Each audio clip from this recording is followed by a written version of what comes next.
Bakit kaya maraming single sa Pilipinas? Kaya ba Kaya ba click na click yung mga dating apps dito sa atin? Bagamat ang dami-daming mga nai-scam kuno. Oo, sabi dito lang sa dun sa programa ni Senator Raffy, merong mga nai-scam.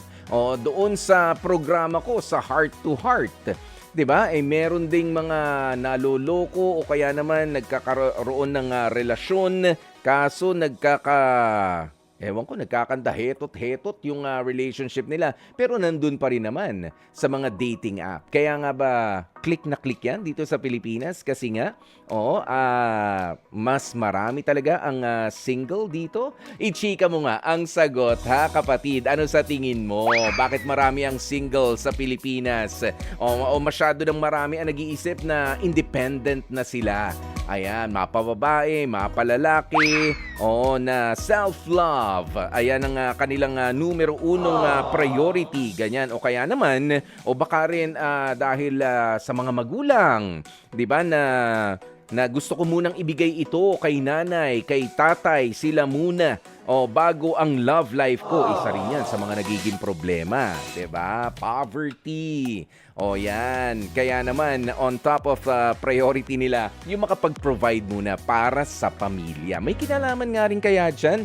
Yung pagiging close natin sa ating pamilya. Yung iba kasi hindi na nagjojowa dahil may pinapaaral na kapatid. Ang ganda-ganda, ang gwapo-gwapo, very attractive, pero ay, tsaka na magjojowa, nagpapaaral pa ako ng kapatid ko. Yan, yung mga ganyan. Patatapusin ko muna siya. Tsaka na. Hanggang sa tsaka na ng tsaka na, hanggang ang mga natira ay tsaka na. Wala na mapili. Napili na lahat. Tsaka na. Nung maganda pa, tsaka nung gwapo pa. Tsaka na yan. Madali lang yan. Natira sa'yo, yan.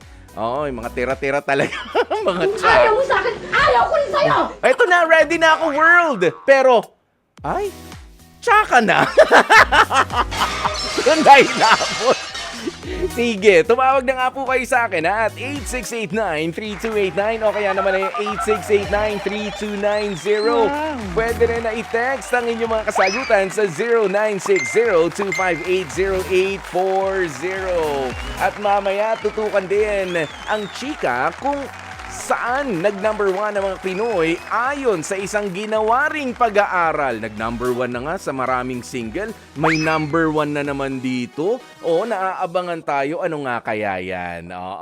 Pero ito ang dapat nating abangan. Yung love story ni Owen. When? Nagtatanong siya kung kailan o when.